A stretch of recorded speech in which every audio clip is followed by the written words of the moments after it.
Want to please rise as we read God's word in reverence to God. Let us read all together His word, His holy word, and beginning with verse 9 to 10.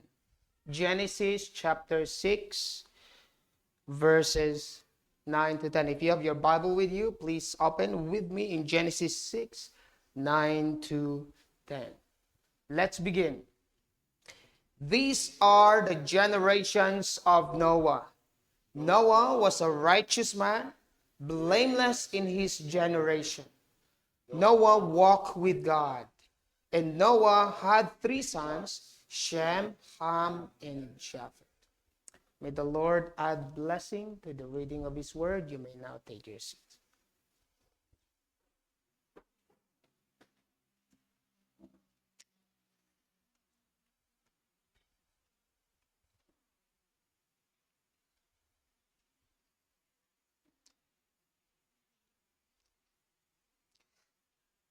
Here in the picture, we can see a lighthouse.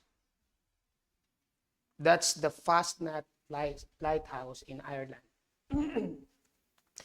A lighthouse is a bright warning light that guides ships safely through dangerous seas and away from deadly rocks. That's the purpose of the lighthouse, especially in storms and darkness. And every ship that ignore the light crash upon the rocks and are destroyed. Very violent po yung mga waves niyan diyan. And that's a protection also for those who are sailoring. Those violent storms, darkness, waves is exactly the depiction during the time of Noah. We have seen an intense reality of history presented to us by Moses from the beginning of our study in Genesis chapter 6. Verses 1 to 7 specifically, everyone walked in total corruption. It began with the gravity of sin, how it greatly offended the righteous and holy God, their Creator. Ano po yung sinabi ng Diyos? For I am sorry that I have made them. Now here in our passage that we have read, Noah found that grace, a well of grace in the midst of polluted streams where people drank and poisoned, and it's just a matter of time where they will die. Noah found a well of grace. And therefore, he walked with God, as we can see, beginning from verse 8 to our passage today. As a result, God punished. That will be in the next verses that we will be studying next Sunday. God punished everyone because of sin, and God preserved the remnant of Noah because of grace. Because of grace. So here in chapter 6, Moses transitioned from the godly line of Adam through Seth to the story of the great flood. If we can observe po yung terms, these are the generations of Noah. So naulit muli yung word na generations. Another point, another story, transition of how Moses wrote this book of the law or the book of Genesis. And we can see that story later on of the great flood. Now, in the previous verses, we have seen, if you find it very offensive, the first verse of this chapter in chapter 6, we can understand that even greater disappointment of Moses when writing it. Why? Because even after finishing this writing, this book of the law, he still finds God's people rebellious and stubborn against the Lord. Deuteronomy 31 verse 24 to 27 tells us that. Kaya dito po sa ating passage, mga kapatid, bago sabihin ni Moises kung ano ang ginawa ni Noah, sinabi niya kung sino si Noah dahil sa biyaya ng Diyos. Kung sino si Noah dahil sa biyaya o grace ng Diyos. Nakita po natin yan sa previous sermon. Yung grace means, yung favor means grace. So ano ngayon si Noah dahil sa grasya niya? So sa mundong puno ng katiwalian, pinili ng Diyos ang isang tao. Hindi dahil siya ay likas na mas mabuti kaysa sa kanila, kundi dahil ang biyaya o grasya ng Diyos ay kumikilos at totoo sa Kanya. Kaya ang punto po ng ating verse ngayon, mga kapatid, how did Noah live by that grace? How did Noah live by the grace of God in the midst of corrupt generation? We can see in our points for today, Noah, by the grace of God, lived righteously, he lived blamelessly, and he lived intimately with God. Let's take a look at our first point. By the grace of God, Noah lived righteously. Verse 9 says, these are the generations of Noah. Noah was a righteous man. Again, like what I've said a while ago, these mark the divisions or translation of the storyline, of the story or narrative. Moses will begin to narrate the story of Noah and his faithful endurance in the midst of corrupt generations. Actually, siya po yung may pinakabahabang segment dito from Genesis chapter 9 at chapter 6 verse 9 sa ating passage po ngayon. At mag-i-end po ito. Saan po? Sa chapter 9.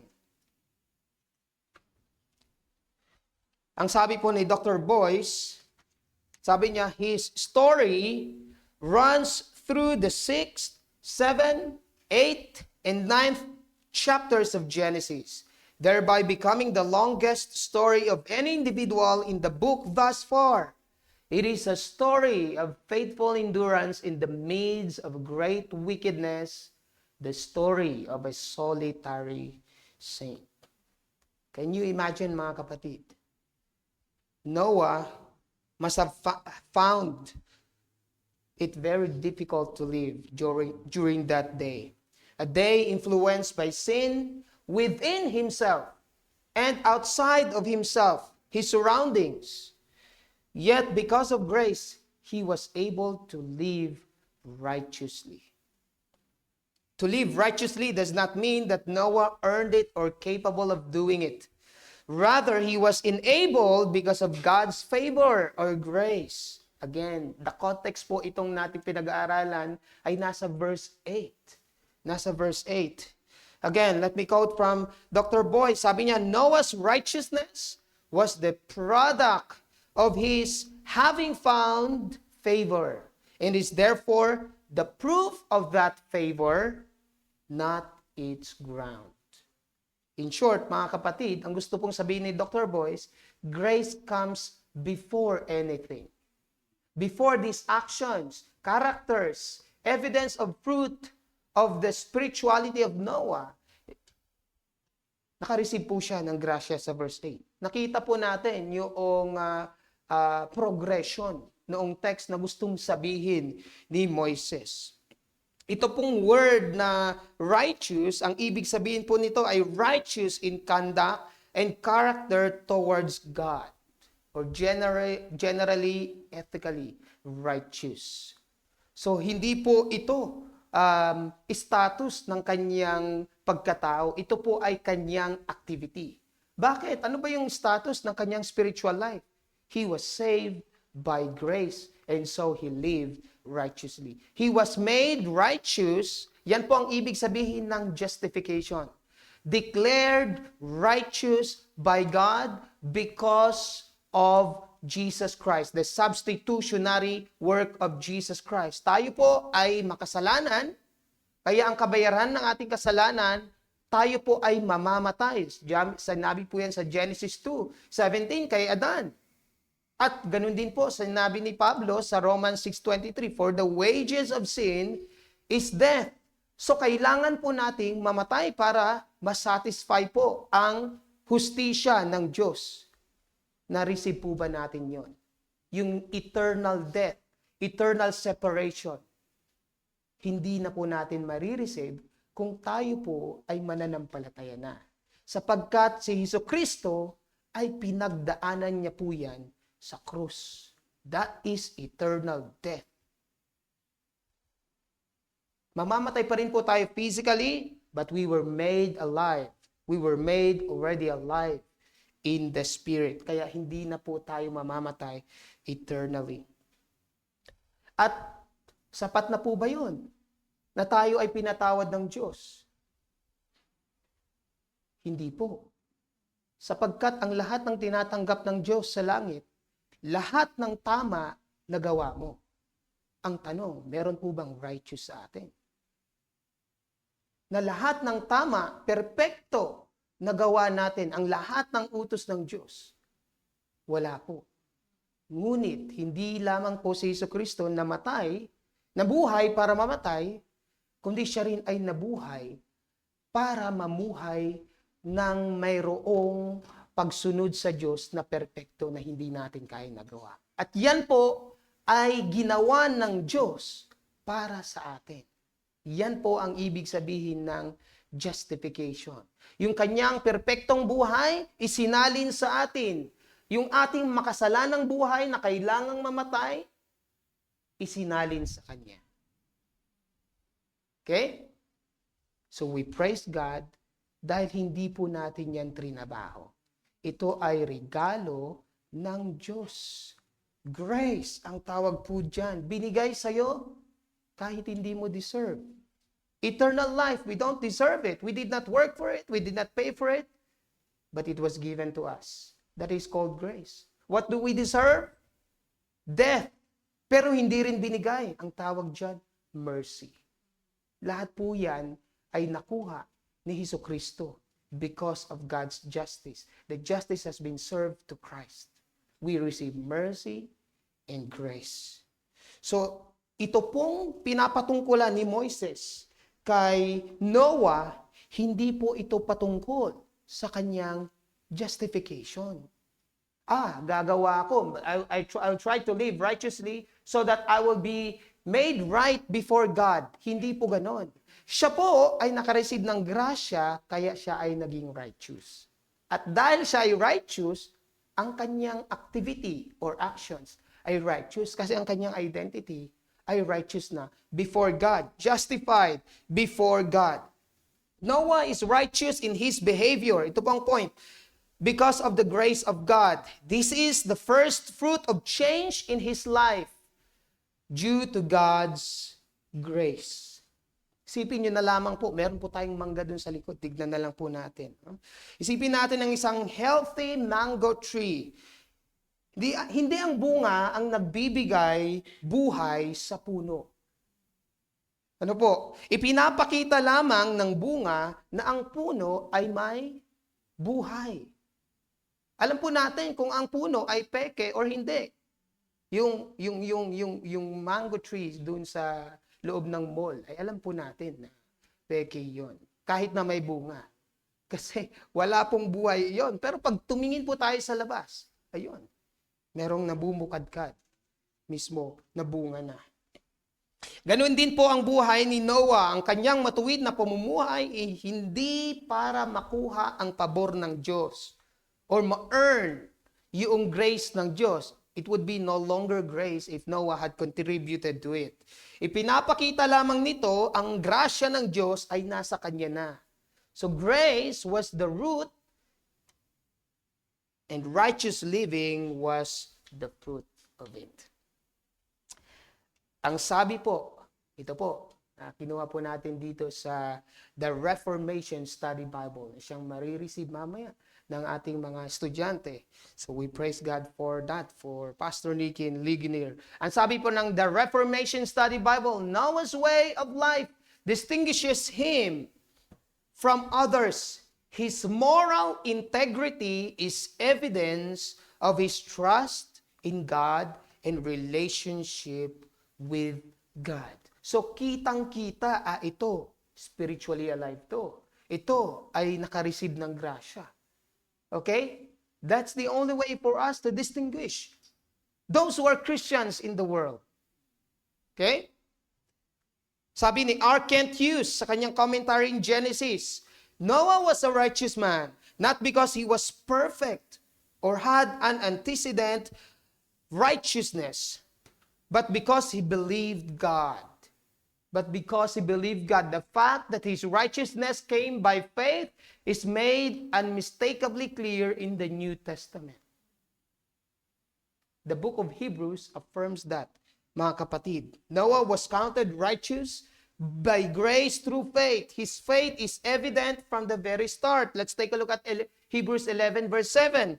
By faith, Noah, being warned by God concerning events as yet unseen, in reverent fear, there we go, in reverent fear, constructed an ark for the saving of his household. By this, he condemned the world and became an heir of the righteousness that comes by faith. What is the evidence of that righteousness that comes by faith? He obeyed God. He built an ark in reverent fear.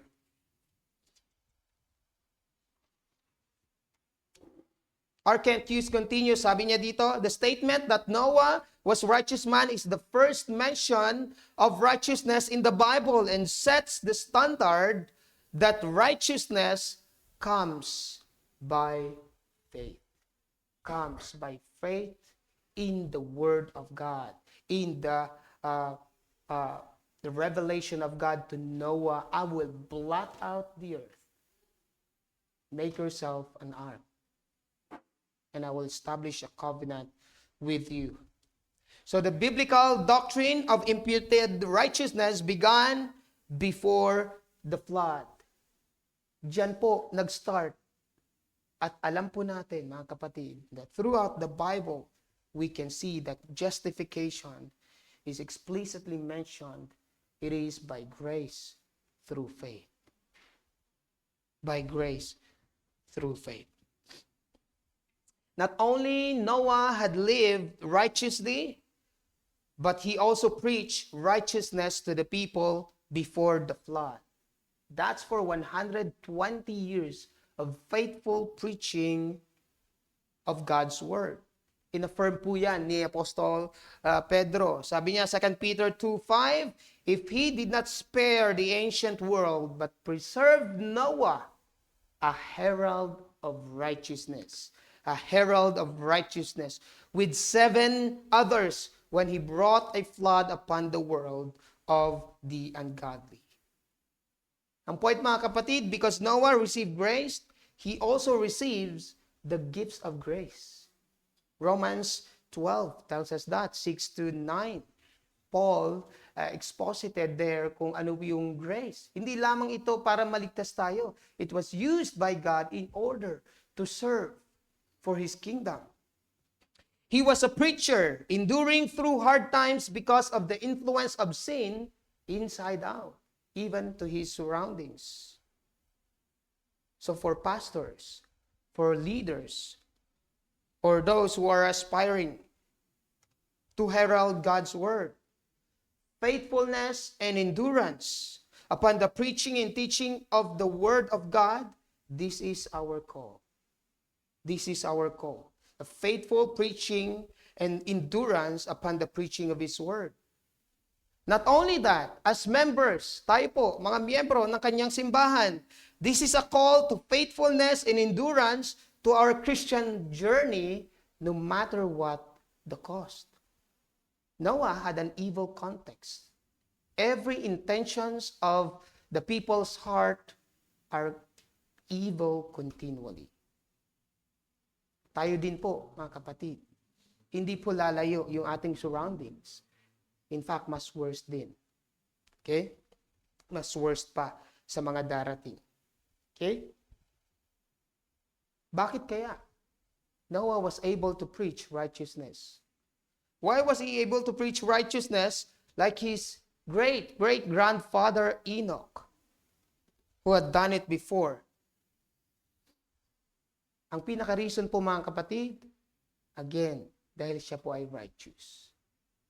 Ang sabi po ni Dr. Boyce, we may draw the conclusion that the reason why we do not have more preaching of righteousness in our day is that those who profess the name of Christ are often not living righteous lives. If we're correcting someone's sin, while we do the very same sin, what does the Bible call us?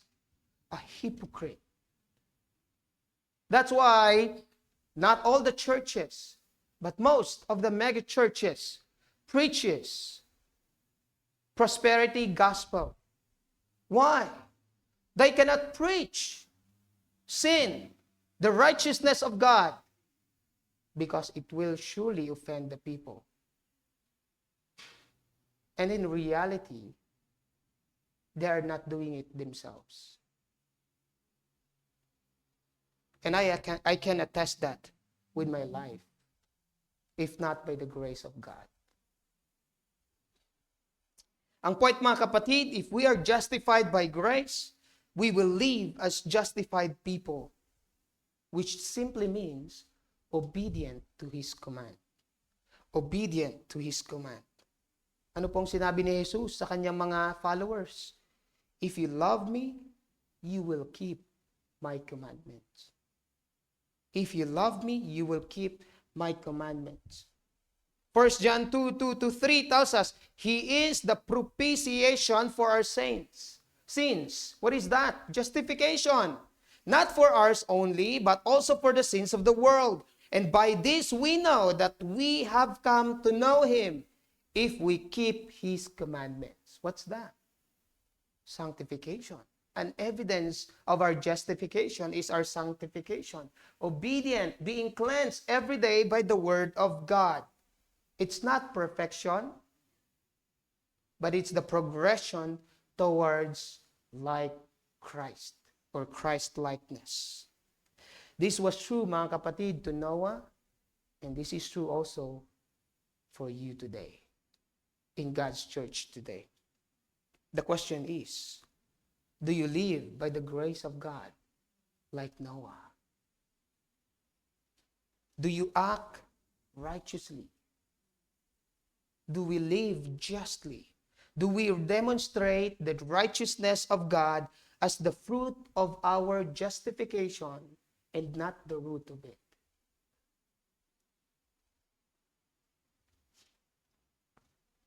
Ang point po, if we are truly justified by grace through faith, we will act righteously.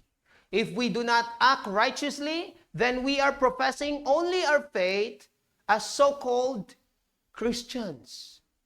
And our faith is dead, as James would describe it in James 2:7. Faith without works is dead. The MacArthur Study Bible commented on this, and he said, the order is one of increasing spiritual quality before God. Righteous is to live by God's righteous standards. Yan pong sinabi Dr. John MacArthur doon sa Genesis 6 verse 9 pertaining to the righteous act of Noah. So just like all the other affirmation of the books of the Bible, Noah lived in obedience to God's command. Inutusan siya mismo na gumawa ng ark. Okay? And for sure, tinuro sa kanya yung right offering in worship. Okay? That killing, right worship to God requires blood sacrifice for the forgiveness of their sins or covering of their sins. What else we have seen actually here in Genesis 6:22? How did Noah responded? Noah did all that God had commanded. Evidence po yan, mga kapatid, of his act righteously.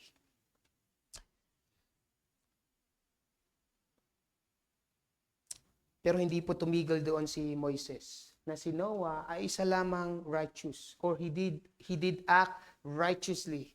Okay? Or live righteously. Hindi lamang hinubog ng kanyang grasya o biyaya ang ginawa ni Noah sa harap ng Diyos. He's not only righteous before God, obedience to God Himself, but because of this grace, it shaped also the life of Noah, the way he behaves in front of others.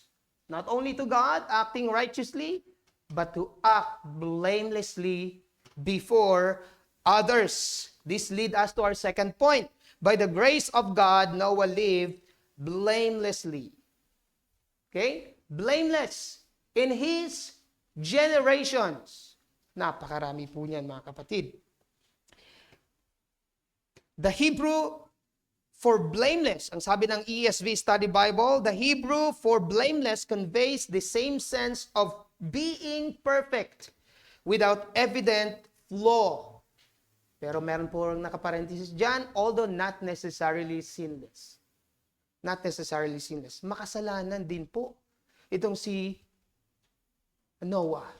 Okay? But because of grace, yung progression niya ay towards perfection. Perfection. And what he hoped for happened. He became perfect when he was already with God, with his body, also at the coming of Christ with a glorified body. Yung word po na blameless means having sound, wholesome, unimpaired, innocent, or having integrity towards God and others. Tamim, yan po yung term. Meaning, with integrity. So Noah is blameless with his behavior in relation to others. As mentioned in our text, again, blameless in his generation. Mukhang yun ang comparison sa kanya. He himself compared to other people. Okay? So ito pong para mas maintindihan natin itong word, mga kapatid, na blameless or having integrity ay para po itong baso na kapag nilagyan mo ng mainit na kape ay, di ba nakikita natin may mga baso na nababasag. Dahil sa pressure, sa init mismo noong matindi, yung nakapaloob sa kanya. So may nababasag kaagad. Pero si Noah, na-experience po niya. With an intense pressure of sin, compromise, wickedness in his generation. Everyone as described by God. Okay? Wicked in their ways and the intentions of their hearts are evil continually. In the next verses that we have, talagang paulit-ulit yung word na the earth has corrupted its way. Corrupt, depraved. So, sa henerasyon po ni Noah, maraming mga pagsubok, maraming mga kasalanan because of these evil surroundings. I-additional pa yung struggle niya sa kanyang flesh, inner being. Sa halip na mabasag siya, yung kanyang integrity, mag-compromise, ay mas nakita ng mga tao. He is blameless. Hindi siya nag-give in with regards to the sinfulness of the people. Sabi po ni Dr. John MacArthur, blameless sets him apart by a comparison with those of his day. Sets him apart. Again, quoting Dr. Boyce, the idea seems to be not only that Noah acted uprightly before the Lord, but also that he acted in such a way to appear blameless in the eyes of the watching world. Para mas maintindihan po natin, yung word na blameless, the Apostle Paul explained to us in an illustrative manner what it means to be blameless. Habang siya ay kinakausap through letter itong si Titus. Sa kanyang pag-appoint ng isang elders, dapat isa sa mga requirements ay blameless. Husband of one wife, not lovers of money. At dinefine niya kung ano yung blameless. In Titus 1, verse 7 to 8, sa NIV po ito, the rest of the verses that we have is ESV. Pero ito, nakuha niyo po yung word na blameless. Titus 1, 7 to 8, since an overseer manages God's household, he must be blameless. Ayan po, dinescribe niya ano yung blameless. Not overbearing, not quick-tempered, not given to drunkenness, not violent. You see, evident po yan sa time ni Noah after the next verses that we have. Mga violence have overtaken them, like Lamech. Not pursuing dishonest gain. Kung ito yung hindi dapat ginagawa ng pagiging blameless, ano dapat ginagawa ng isang taong blameless? Rather, he must be hospitable. One who loves what is good, who is self-controlled, upright, holy, and disciplined. That's Paul describing the true man of God. Hindi lamang si Apostol Pablo, mga kapatid. Even God Himself defines what blamelessness is. We can see that in the life of Job. God described Job as an example of being blameless. Nung merong time na si Job, blessed ng Diyos, marami, lahat ng kailangan niya, family, prosperous, kingdoms, ruling, even position in the government, or what? Lahat ng kanyang mga riches, nasa kanya na. And one day, tinest siya mismo ni Satan according to God's sovereign rule. Okay? According to God's sovereign decree. So ito, ang nangyari sa Job 1 verse 8, and the Lord said to Satan, have you considered my servant Job? There is none like him on earth. Kanino kinumpare si Job? On earth. Meaning the people of the earth. He was separated, or set apart, rather. Set apart. And he said, on earth, a blameless and upright man, who fears God and turns away from evil. Eh Lord, kaya lang naman na ganyan siya dahil sa binigay mo lahat sa kanya eh. Tanggalin mo yan. Kaya tinanggal sa kanya, namatay yung kanyang mga anak, nawala yung kanyang mga alaga, yung kanyang mga servant ay tinaga ng mga kaaway. Okay? Blameless pa rin kaya si Job in the midst of that pressure? Halos nagkasabay-sabay lahat eh. Okay? But let's take a look at verse 20. Then Job arose and tore his robe and shaved his head and fell on the ground and worshipped. And he said, naked I came from my mother's womb, and naked shall I return. The Lord gave, the Lord has taken away. Blessed be the name of the Lord. Nag-compromise ba si Job? Let's take a look at verse 20. In all this, Job did not sin or charge God with wrong. Charge God with wrong. He did not speak evil against God because of the evil thing that happens to him. Hindi lamang po isang beses. Ito ang pangalawang pagkakataon. Okay? So, again, na-mention ulit ng Diyos. In chapter 2, verse 3, and the Lord said to Satan, have you considered my servant Job? There is none like him on earth. A blameless and upright man who fears God and turns away from evil. He still holds fast to his integrity. There you go. Blamelessness. Although you incited me against him to destroy him without any reason. Without any reason. Hey Lord, flesh for flesh, life for life. Okay? Sige. Kunin mo na sa kanya ang lahat. Just do not touch his life. So ano pong nangyari? Nagkaroon ng maraming boils si Job. Skin disease. Sa buong katawan niya, mula ulo hanggang talampakan. Okay? na sobrang hindi makaimik yung kanyang mga kaibigan na dumating. Did you know what his wife said to him? Then his wife said to him, "Do you still hold fast to your integrity?" Huh? It's very easy to lose our integrity. We can see it here. Curse God and die.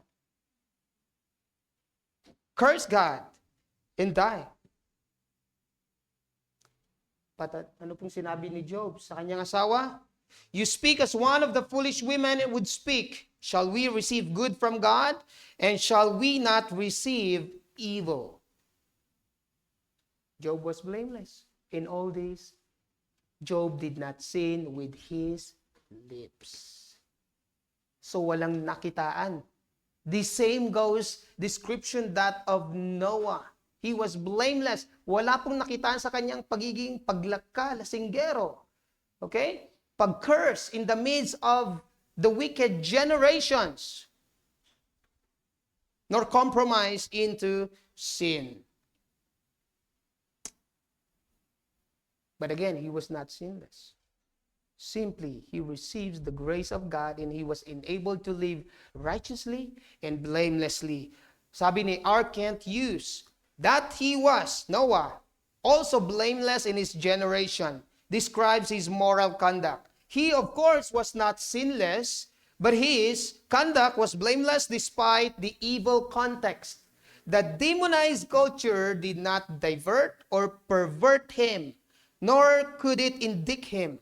He was the one bright spot among the numberless darkened souls of the primeval world. End of quote. Do we do that also, mga kapatid? Do we act blamelessly? Or do we compromise our profession of faith by speech, by conduct, that cause the world to conclude, parehas lang pala tayo eh. Okay? Do they see any opposing current? Or you go with the flow of the world? According to Calvin's commentaries, he said, if, however, we desire to be approved by God and accounted righteous before Him, we must not only regulate our hands and eyes and feet in obedience to His law, but integrity is above all things required and holds the chief place in the true definition of righteousness. Noah, mga kapatid, was living in a generation that encircled him with all kinds of temptation to compromise in the faith. He was surrounded by the wicked people. He's living in a corrupted generation, so that nothing is more difficult than to live among the wicked while avoiding being led by the evil examples. No wonder, mga kapatid, the Apostle Paul warned the Christians in Corinth concerning their fellowship with non-believers. Sabi niya sa 1 Corinthians 15:33, do not be deceived. Bad company corrupt good morals. Bad friends corrupt your attitude. Sabi nga ng isang theologian, sooner or later, you will become like them. Paul exhorted the Philippians to live blamelessly in the midst of corrupt generations. Philippians 2:14-15, sabi niya, do all things without grumbling or disputing. There you go. So nakikita mismo ng Diyos yung ating blameless. If we are a blameless person, not only by our behavior, but by what we think, what we have in the heart.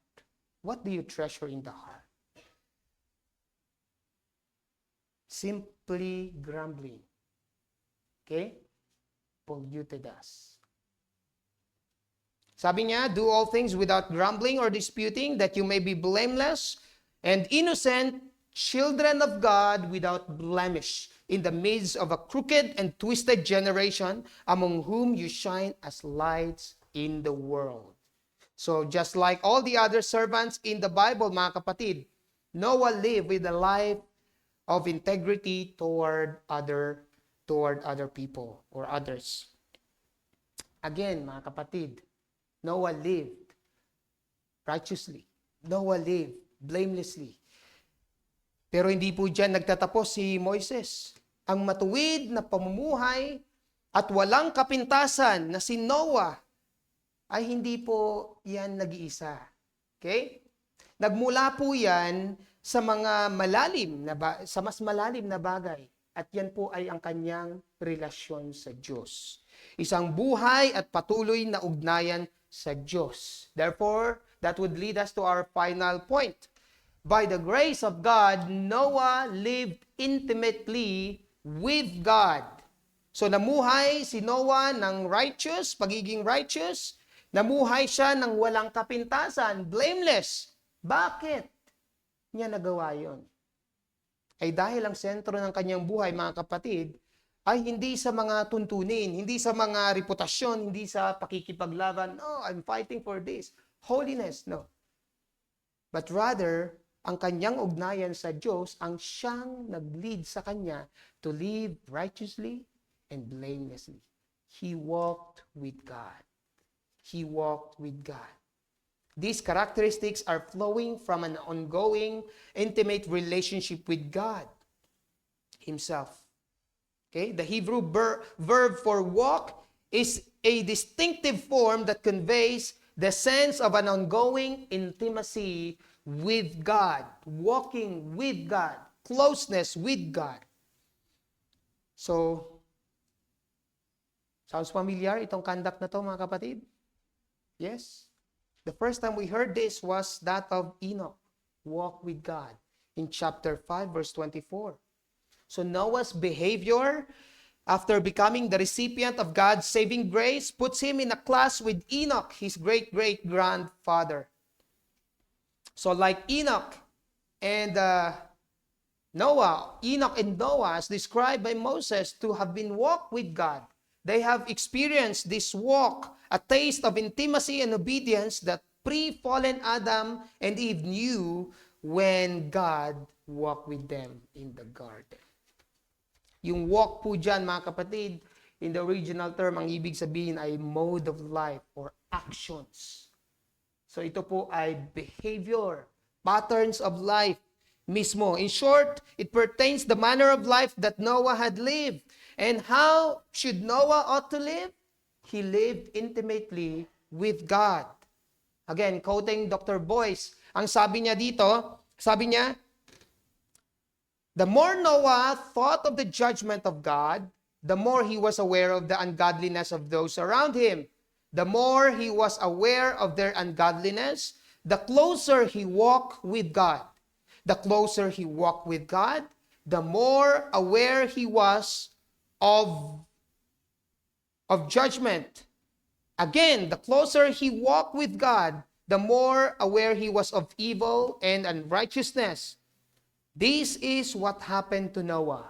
He walked with God, and this led him to live blamelessly and preach righteously.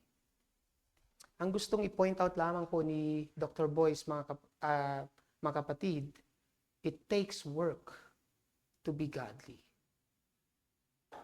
It takes work to be godly. Noah's name means rest. Di po ba?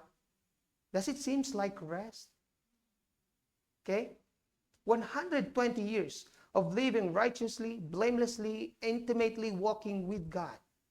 He toiled with it because he was enabled by God, by His grace.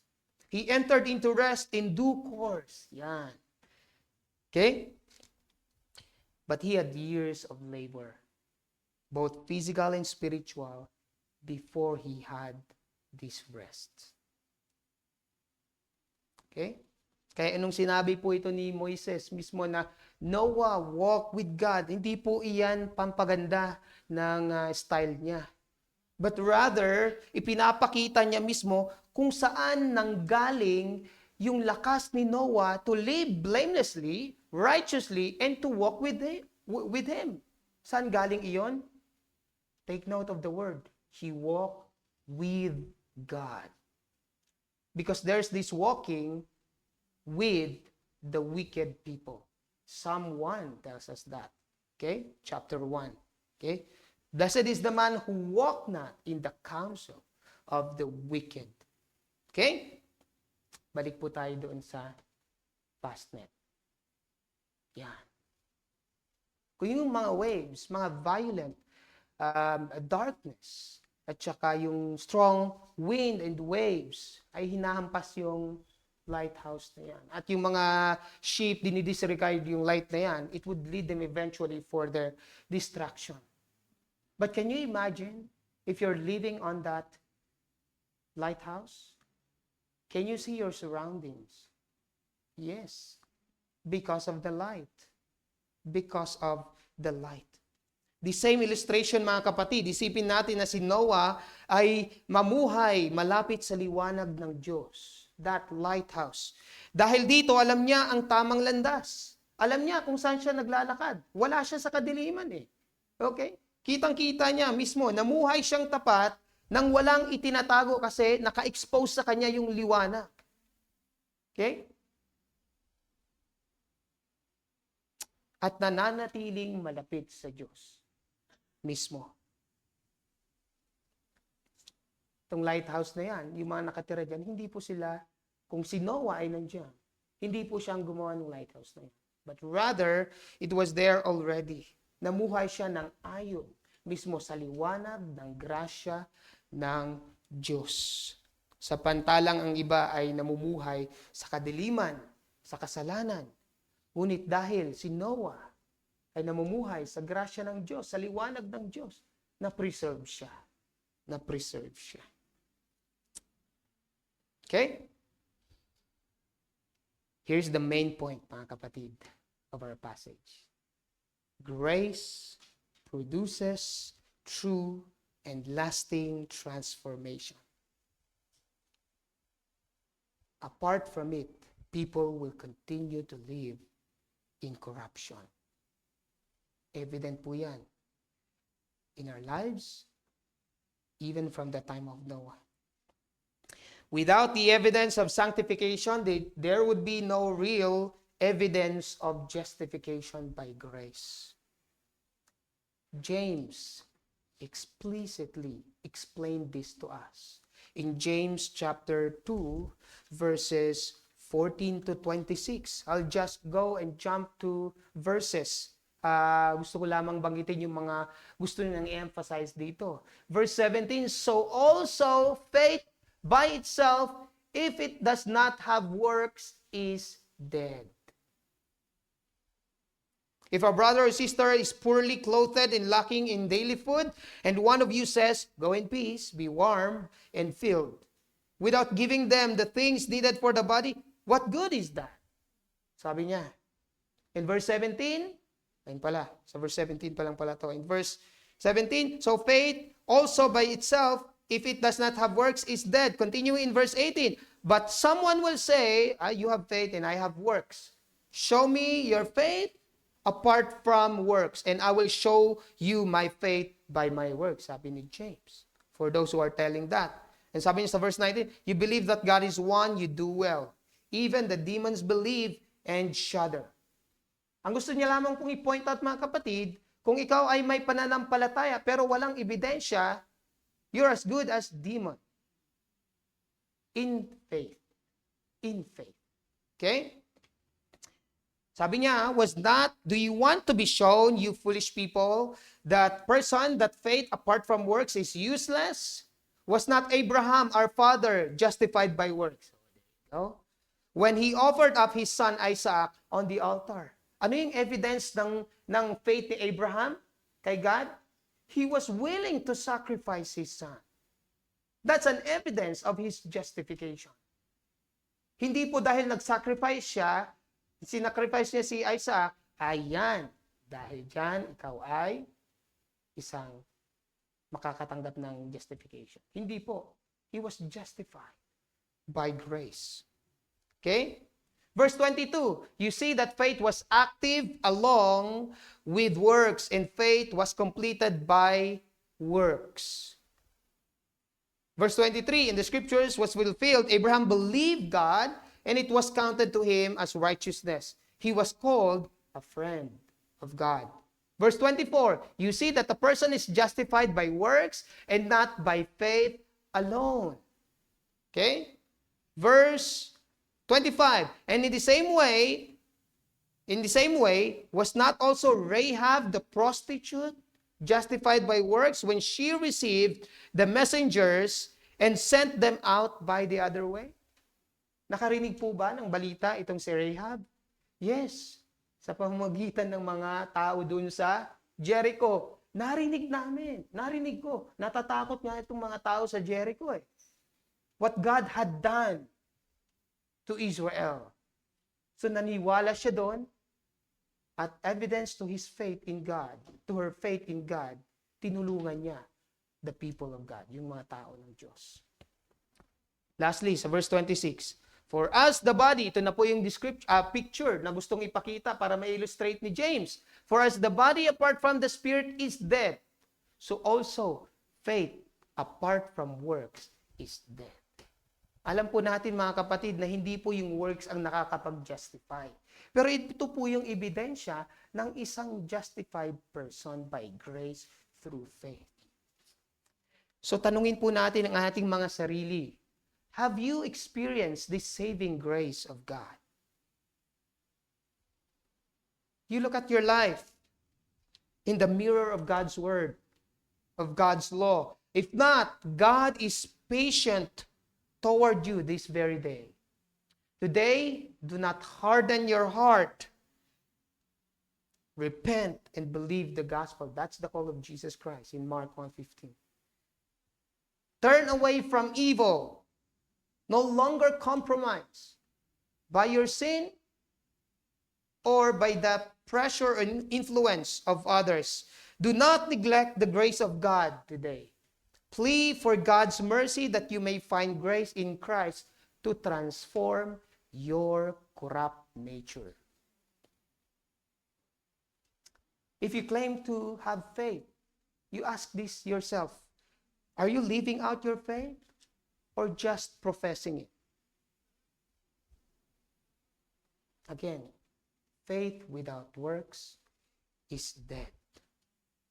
As believers, we are called to live out the grace of God in our lives. Yan po ang utos sa atin mismo ng Diyos through the Apostle Peter, 2 Peter 3:18, grow in the grace and knowledge of our Lord and Savior Jesus Christ. It's a command to us to grow in grace because we are the recipient of His grace.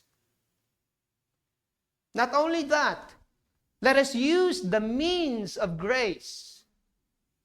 What are those things? God's Word. What else? The sacraments. The sacraments. Baptism, Holy Communion should remind us of the grace of God because we're reminded of what He has done on the cross for us.